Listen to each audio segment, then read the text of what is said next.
American gangsters, 'cause we speak bold, ain't tripping on the haters.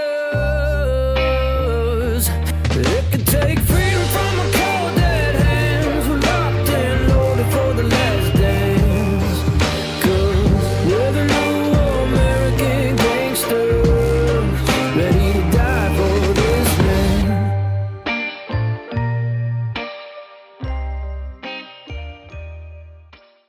The people who pay the taxes, we're the people who do the work, and I'll talk about it a little bit more, but we're the ones who we foot the bill, right? And so, Mm-hmm. as long as they can manage us, um, they'll manage us. And so it's our job to ensure that when we're done being managed, that we don't want to be managed anymore. And Well, with the Cold War, we their goal on the Cold War, the only way to make it happen is to shut us up and make sure the media says what they want them to say.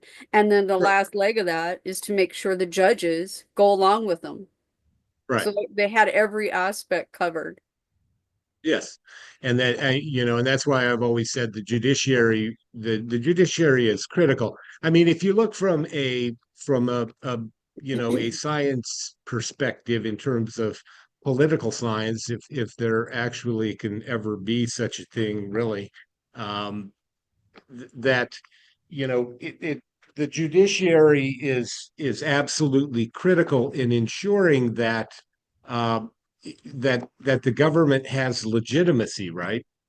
Without a judiciary, there's no tool to determine um, right or wrong or whether or not something is legitimate. And so that's the principal function of a judiciary in society, is to give legitimacy to different acts, right? Or to give legitimacy to different types of behavior, right? Like if I let my dog run loose in the neighborhood and it eats my neighbor's toddler, and then I'm taking to court for that, and both sides present their evidence, and the court finds that, hey, you should have had your dog restrained. Why did you let it eat this toddler, and punishes me, right? That's an act of giving legitimacy to my neighbor and delegitimizing my individual behavior. So from a theoretical perspective, a judiciary is absolutely extremely important. The Union Soviet Socialist Republics, of course, had a judiciary. North Vietnam had a judiciary. After the fall of South Vietnam, the whole of Vietnam had a judiciary. So a system of government, whether it's dictatorial, autocratic, or not, needs a system of legitimizing its behavior and conduct. And that's why I pointed out earlier that it was critical for people to understand that everybody involved in what took place since 2015 um, is an attorney and affiliated with a national security state, right? We've been seeing a lot of attorneys being stripped of their national security clearances. I think personally, if you are not working in the federal government, national security institutions, you should not have a security clearance.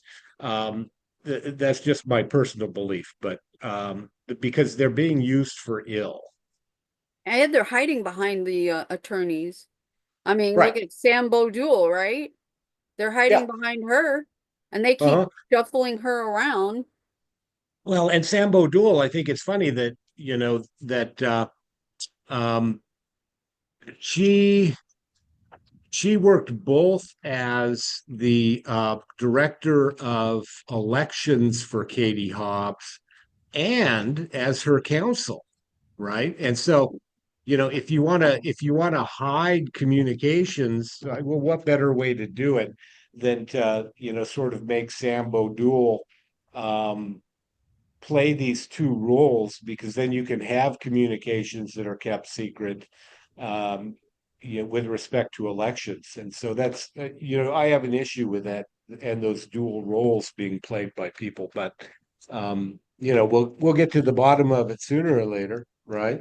Well, let's talk a little bit about that, Brian. So we know Sam Bodul worked for Katie Hobbs as the election director when she became the Secretary of State, right? And Uh-huh. then somewhere in 2020, she went to work for an organization called States United. Now, States United is the same group that's behind the 65 project to disbar attorneys. Is that correct? Right.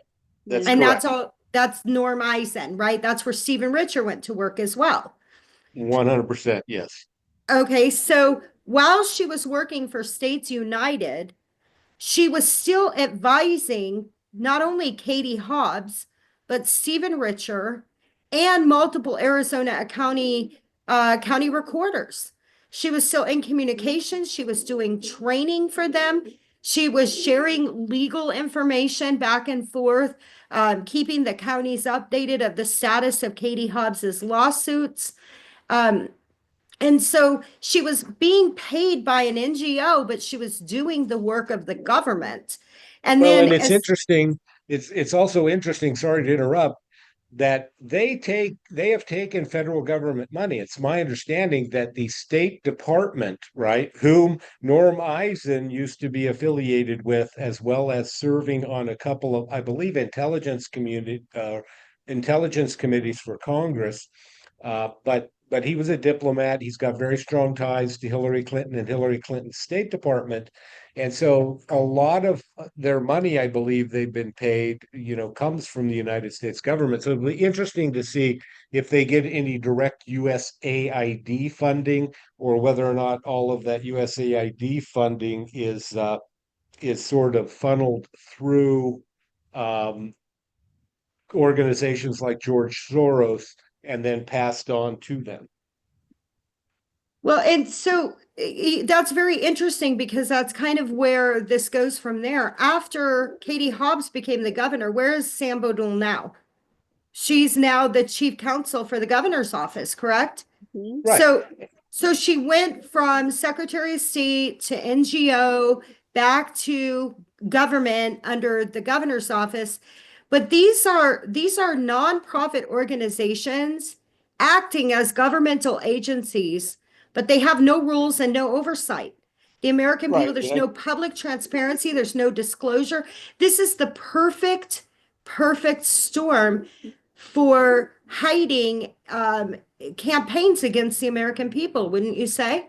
Right. And sort of just to clarify something real quick, where Stephen Richer actually finally landed, maybe some people thought he was too toxic, right? He's a senior fellow at the Harvard Kennedy School and the CEO of Republic Affairs.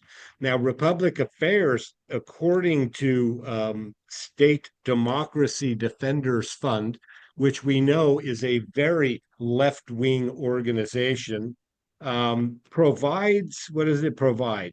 Pro-democracy entities and individuals with crisis consulting services, right? And so now he's a crisis actor, I guess, on George Soros' payroll. But State Democracy Defenders Fund, is that a Soros affiliated organization? We'll have to dig into that and find out. Yeah, we're going to need to look into that, but this Yeah, but this makes sense, Brian. right, Stephen Richer put out a tweet a few weeks back saying if you are an elected official who is being persecuted for defending democracy, reach out. I have resources. So now that makes right, sense, right? So what he's right, doing is drawing in more elected officials to for them to come in and influence our governmental departments using NGO money. How much right. money did we figure out was spent in 2021? Over 267 billion US tax dollars were given to NGOs.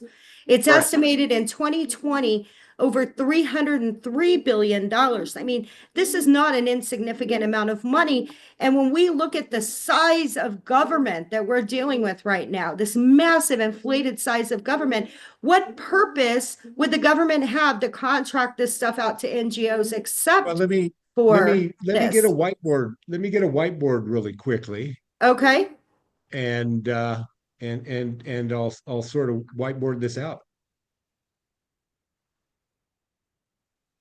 I love whiteboards. All right, so um, loading, loading, loading. The little Microsoft wheel of death. Okay, can you see my whiteboard? Yes. All right, so we have, I'm just gonna, is this a touch screen, Chris? No. Oh, damn it to hell. I need a touch screen. Okay, here. I'm just gonna put A1, right? Well, this isn't working all that well. A2. Are you using your finger or the mouse? Just I'm curious. using the mouse. It won't let me use my finger. Oh, A3, right? And so basically A1 is Congress. A1 for Article 1. A2 is the executive branch of government. And I'm gonna have to figure out this whole whiteboard thingy.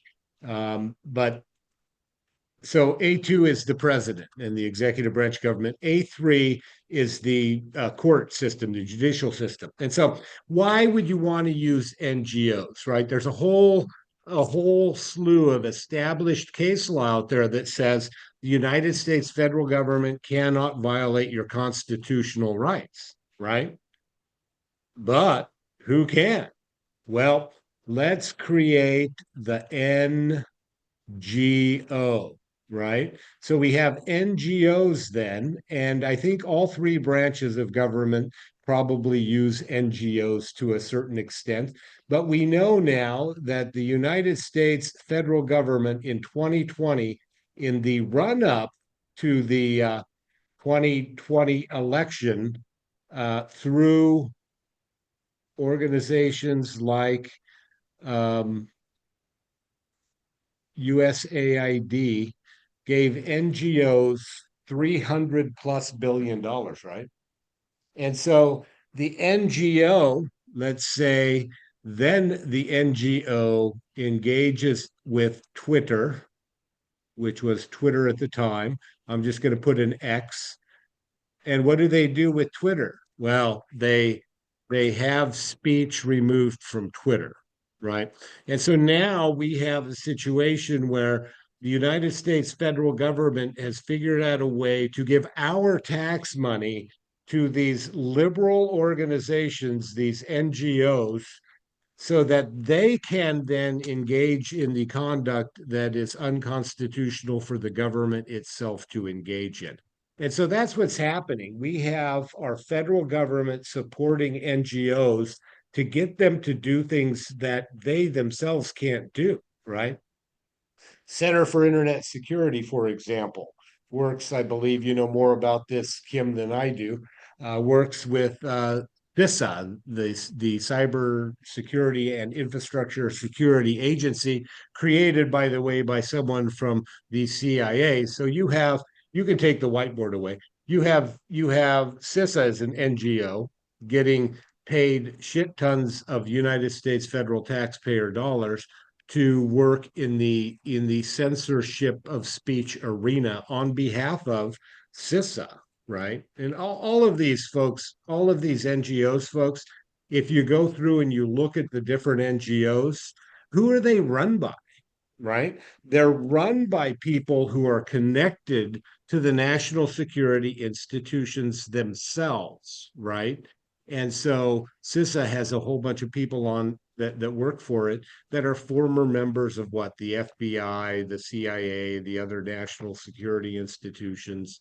And so it's this whole, shit show of people who know each other, that have really this same goal, and yeah, to make a safer world where we all agree on everything, because we're Well, not this allowed to disagree, and we're this not. this org right here, this is a screenshot from a website. And Yeah. this is an org that Suzanne Spalding is on the board of directors. And this organization, so simultaneously, while she's influencing judges and going around talking about our elections, she also sits on the board of this organization where they're building military intelligence weapons, everything from spying equipment to drones to cybersecurity weaponry. So, I mean, these are no jokes, right? This isn't your grandma sitting in a basement. These are Right. all heavily involved in the intelligence realm. So when you were talking about that, Brian, I thought this slide was extraordinarily fitting to the cause. Kimberly, do you want to talk more about some of the intelligence ties that are occurring between CSIS and CISA? Well, John Hamre, which is the head of it right now, he came from the intelligence group. There are a lot on the America Bar Association that came from the intelligence group. So, Yep. these people have all worked with each other for years. And they know the other intelligence people that are within like ASU or Scott Rooston? they have a whole group of, it's called Homeland Security Experts Group. So they have a Right. whole group dedicated towards, you know, intelligence people, and those people go on different groups. And as a matter of fact, my Chertoff, Michael Chertoff, he's a big spook, and he was just caught up in one of the incidences with that happened to be influencing, I think, Richer, if I remember right, it was Richer Yeah. that he was on in that group. And I'm like, oh, well, of course.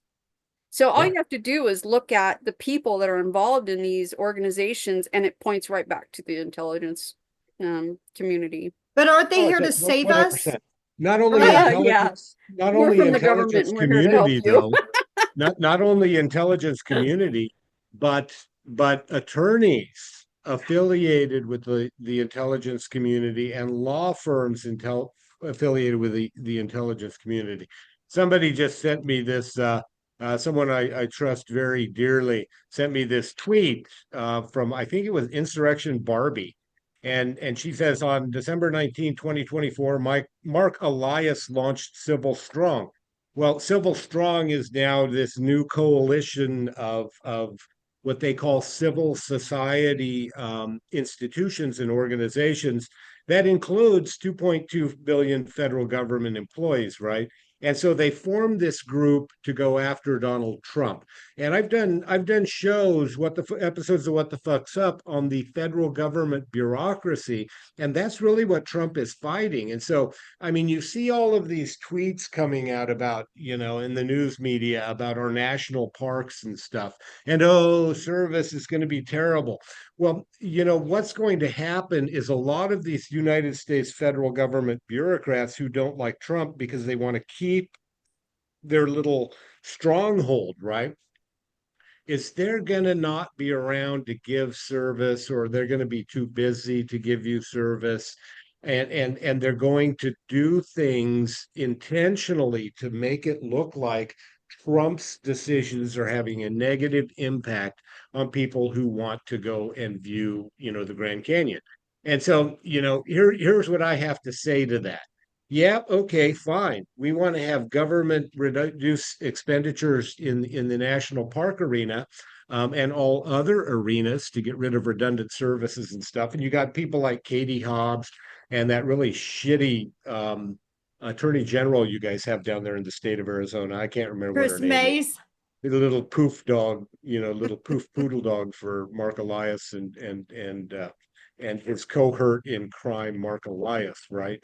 And so Chris Mays talking about how, oh, it's terrible. Our national parks are going to suffer and our tourism is going to suffer. Well, here's what I say to you. Get off your dreary ass and go run those parks yourself. There is absolutely no reason our state government cannot get involved and help run our national Yep. parks, whether they be in Alaska, Arizona, or Delaware, right? Get involved and help ensure that we can continue to bring tourism in an effective and efficient manner to the state of Arizona. Yeah, it's a federal national park, but this is our opportunity as a people to take back what should be ours and to be more involved at the local level in these decision-making processes, right? But they're doing it not for that anti-federal purpose.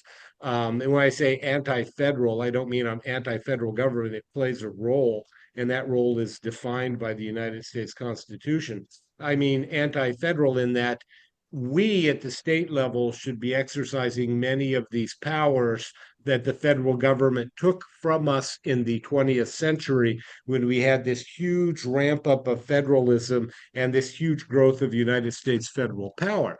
And so theoretically, that's what's taking place right now, right? This debate between, where we're at on the level of federalism we're going to have in the United States of America. But we can run our own national parks. I'm pretty confident, Shelby, that you could probably find people down in Arizona that would want to work in the national parks. Well, But it's these are interesting you this said that, is Brian. I want to yeah. bring something up. So I used to do Civil War style recreation, like baseball. So it was like old school baseball. And we went to Fort Verde and Camp Verde. And Yeah. Fort Verde was an old Civil War encampment. It was also one of the major homes of the Buffalo Soldiers. So it has a lot of history. And there's some buildings there. Long story short, the state of Arizona wanted to shut it down as a state operated park. And what the city of Camp Verde did, or the town of Camp Verde, is they adopted that park from the state because the state didn't have a budget for it, and they ran it themselves. So it's not like this hasn't been done before or can't be done. We took a state ran park and gave it to the local people, so the local people who care about it and cherish it can take care of it. But that's Understood. decentralizing government. Right, right. Decentralizing government. But then, here at the local level, it's much easier for us to be involved, right? That the way the system, here's the way the system sort of works right now. And I found a whiteboard. I just found my whiteboard. Right. Here's sort of the Oh, way but the it's system. blurred out. Oh You my have God. blur. You have to turn your blur off. I can't turn my blur off. That'll identify people where I'm at. Right. And so we have if I write on it, maybe it'll get rid of the blur. No? No. You, How about if I Oh, put it in no, here, there front? you when it's go. right in front Oh, of you. You have to Yeah, put it yeah. right in front of you. So we Write have on it the and then move it in front of you. right. So we have the federal government that gives shit that takes our taxpayer revenue, right? And then it gives shit tons of that revenue to the state. Okay. And then the state pursues the goals of the federal government by, enacting these policies. What the fuck kind of spiral system is this bullshit we got going on, right? This Mhm. is a way they buy power, folks. That's how they buy power because they control the flow of all of these funds. And so what you see in Arizona taking place is Katie Hobbs whining and complaining. And actually you see it in just about every state. And there are a lot of Republican governors whining and complaining as well. That, oh no, we can't run our programs because they won't give us money. Well, here's what I say to that, right? Get rid of the middleman. Keep your money at home, folks. You are closer to your state elected representatives, so you can go to the state legislature and participate in debates. You can reach out to your state representatives much more effectively than you can reach out to your federal representatives because I think your current senator from the state of Arizona or one of them is over there, slobbering all over Vladimir Zelensky in Kiev, right? Having all of those wonderful, nice dinners while he stares at a tank from a perfectly safe space, because he'll never have to go die in the war he's trying to start, right? And so, how are you going to get a hold of him when he's over there slobbering on Zelensky and he's not paying attention to what the hell you're doing anyway? get the feds out, let us keep our money here at the state level so that we can then ensure our priorities are met and we can allocate it appropriately, whether we're talking about national parks or not. But the What you're federal system, advocating for here, Brian, is to stop allowing the federal government to use our tax money to extort us. 100% correct, because that's exactly what it is. And that is what they're doing. They're taking Right. our tax dollars and then they're buying power and influence over our states to affect policy in a sovereign area. And 100, they've been doing it 100%, forever. 100% correct. But this also then affects their ability to become reelected, right? One of the principal problems we have as a nation is a Congress that will not go away. And it's even more pronounced in the Senate. But when you have people like Nancy Pelosi, fuck, she was there when I was born, I think, right? And I'm old as fuck. And she's a drunk, major health issues. How in the hell does she stay in power? And a lot of it is this cycle of money, right? Because they send money to certain programs, and that's exactly what they're doing with sort of these NGOs. And let me get a new whiteboard here, right? And so this is sort of how it's working with the NGOs. We have the federal government, yeah, right there, the Fed. And then we have NGOs, yeah, right there, NGOs. And so what happens is that the federal government gives these liberal left-wing NGOs money. NGOs then invest that money in certain causes, and much of that money comes right back to elect the senators and the representatives that we have sitting in Congress, right? And so didn't it those happens, it happens on two levels. It's happening through the private sector. And a lot of this NGO money got Justin Trudeau elected and kept Justin Trudeau in power. A lot of that NGO money was used to elect a lot of these left-wing internationalists that are currently running government in Europe, because yeah, and that's one of the reasons the national security state is working so hard to sort of protect its sphere, right, within the United States government, is it doesn't want all of this to go away. They want to continue electing members of the Senate and the House of Representatives. That, bear in mind, the House of Representatives, pursuant to the Constitution, has what's known as the power of the purse, right? They have the power to spend our tax revenue. And so the national security state keeps this money cycling through so that it can continue to elect people that continue this process of cycling our money through, rather than people who are pro MAGA, who want to end this corrupt system that is stealing your hard-earned money and using it to create this autocratic system of government, right?